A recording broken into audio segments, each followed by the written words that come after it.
ট্রাম্পের ক্ষমা চাওয়া উচিত, যুক্তরাজ্যের প্রধানমন্ত্রী। যুক্তরাষ্ট্রের হামলার শঙ্কায় ভূগর্ভস্থ আশ্রয়ে খামেনি। চুক্তি ছাড়াই শেষ হল ইউক্রেন যুক্তরাষ্ট্র রাশিয়ার ত্রিপক্ষীয় বৈঠক। জেলেনস্কির আকুতি, বড় চুক্তির পথে ভারত ও ইইউ। আফগানিস্তান যুদ্ধে ন্যাটোভুক্ত দেশগুলোর ভূমিকা নিয়ে মার্কিন প্রেসিডেন্ট ডোনাল্ড ট্রাম্পের বিতর্কিত মন্তব্যের কড়া সমালোচনা করেছেন ব্রিটিশ প্রধানমন্ত্রী কিয়ার স্টারমার।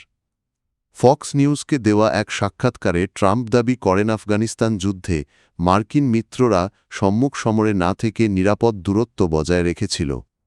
এই মন্তব্যকে স্টারমার অত্যন্ত অপমানজনক ও ভয়াবহ বলে আখ্যা দিয়েছেন। তিনি বলেন, এমন বক্তব্যের জন্য ট্রাম্পের ক্ষমা চাওয়া উচিত। স্টারমার যোগ করেন, তিনি নিজে এমন ভুল মন্তব্য করলে অবশ্যই ক্ষমা চাইতেন। আফগানিস্তানে দীর্ঘ ২০ বছরের যুদ্ধে যুক্তরাজ্য ছিল যুক্তরাষ্ট্রের অন্যতম প্রধান মিত্র। প্রায় ১.৫ লাখ ব্রিটিশ সেনা সেখানে দায়িত্ব পালন করেন, যার মধ্যে ৪৫৭ জন প্রাণ হারান। শহীদ সেনাদের আত্মত্যাগকে খাটো করে দেখার কোনো সুযোগ নেই বলেও মন্তব্য করেন ব্রিটিশ প্রধানমন্ত্রী। যুক্তরাষ্ট্রের সম্ভাব্য হামলার শঙ্কায় ইরানের সর্বোচ্চ নেতা আয়াতুল্লাহ আলী খামেনিকে তেহরানের একটি বিশেষ ভূগর্ভস্থ আশ্রয়কেন্দ্রে সরিয়ে নেওয়া হয়েছে, এমন দাবি করেছে ইরান ইন্টারন্যাশনাল। গণমাধ্যমটি সরকারের ঘনিষ্ঠ দুটি সূত্রের বরাতে জানিয়েছে, যুক্তরাষ্ট্রের হামলার ঝুঁকি বেড়েছে। এই মূল্যায়নের পর ইরানের শীর্ষ সামরিক ও নিরাপত্তা কর্মকর্তারা খামেনিকে নিরাপদ স্থানে রাখার সিদ্ধান্ত নেন। সূত্র মতেই আশ্রয়কেন্দ্রটি অত্যন্ত সুরক্ষিত এবং একাধিক সংযুক্ত টানেল রয়েছে। এছাড়া প্রতিবেদনে বলা হয়, খামেনির তৃতীয় পুত্র মাসুদ খামেনি বর্তমানে তার দপ্তরের দৈনন্দিন কার্যক্রম পরিচালনা করছেন এবং সরকারের নির্বাহী শাখার সঙ্গে যোগাযোগের প্রধান মাধ্যম হিসেবে দায়িত্ব পালন করছেন।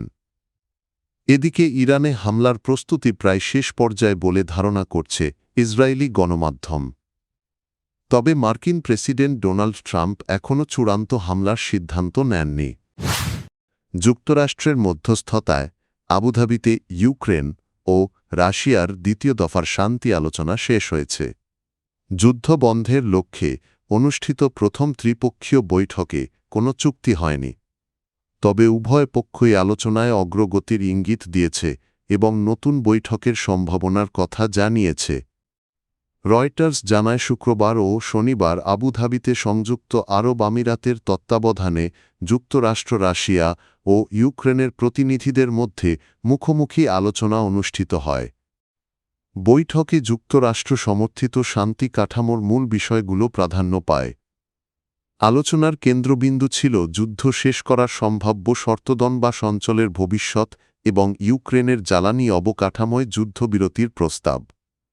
ইউক্রেনের প্রেসিডেন্ট ভলোদিমির জেলেনস্কি আলোচনাকে গঠনমূলক আখ্যা দিয়ে বলেন, যুক্তরাষ্ট্র যুদ্ধ শেষ করতে কিছু সম্ভাব্য কাঠামো প্রস্তাব করেছে। তিনি জানান, দুই পক্ষ প্রস্তুত থাকলে আগামী সপ্তাহেই নতুন বৈঠক হতে পারে। ইউক্রেন আলোচনায় এগোতে প্রস্তুত বলেও জানান তিনি।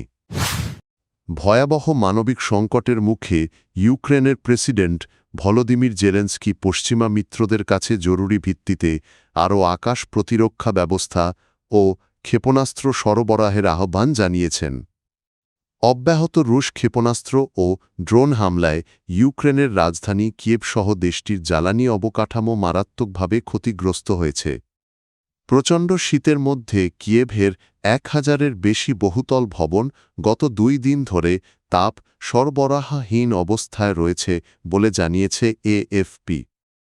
রোববার লিথুয়ানিয়ার ভিলনিয়াসে পৌঁছে জেলেনস্কি বলেন, শুধু চলতি সপ্তাহেই রাশিয়া ইউক্রেনের ওপর ১,৭০০-এর বেশি ড্রোন, ১,৩৮০টি গাইডেড বোমা এবং ৬৯টি ক্ষেপণাস্ত্র নিক্ষেপ করেছে। এই হামলা প্রতিহত করতে ইউক্রেনের আকাশ প্রতিরক্ষা ব্যবস্থা চরম চাপে রয়েছে। কিয়েভের মেয়র ভিটালি ক্লিটসকো জানান, সাম্প্রতিক হামলায় রাজধানীর কেন্দ্রীয় হিটিং সিস্টেম ভেঙে পড়েছে। এতে ১২ লাখের বেশি মানুষ বিদ্যুৎহীন এবং হাজার হাজার অ্যাপার্টমেন্ট তাপ ও পানিবিহীন হয়ে পড়েছে।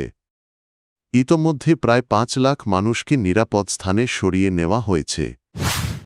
আগামী সোমবার ভারতের প্রজাতন্ত্র দিবসের অনুষ্ঠানে প্রধান অতিথি হিসেবে যোগ দিচ্ছেন ইউরোপীয় কাউন্সিলের প্রেসিডেন্ট আন্তোনিও দা কস্তা এবং ইউরোপীয় কমিশনের president Ursula von der Leyen. তবে এই সফরের মূল আকর্ষণ কুচকাওয়াজ নয়, বরং ভারত ও ইউরোপের দীর্ঘদিনের অমীমাংসিত মুক্ত বাণিজ্য চুক্তি চূড়ান্ত করা। প্রায় ২ দশক ধরে চলা এই আলোচনা এবার শেষ পর্যায়ে পৌঁছেছে। বিশেষজ্ঞদের মতে যুক্তরাষ্ট্রের প্রেসিডেন্ট ডোনাল্ড ট্রাম্প যখন ইউরোপ ও ভারতের ওপর উচ্চ শুল্ক আরোপের হুমকি দিচ্ছেন, ঠিক তখনই দিল্লি ও ব্রাসেলস একে অপরের কাছাকাছি আসছে। এটি ভারতের পক্ষ থেকে একটি স্পষ্ট বার্তা, ওয়াশিংটনের ওপর অতিরিক্ত নির্ভরশীল নয় তারা। ইউরোপীয় কমিশন প্রধান উর্সুলা ভন ডার লিয়েন এবং ভারতের বাণিজ্যমন্ত্রী পীয়ূষ গোয়াল এই চুক্তিকে মাদার অব অল ডিল, সবচেয়ে বড় বাণিজ্য চুক্তি হিসেবে আখ্যা দিয়েছেন।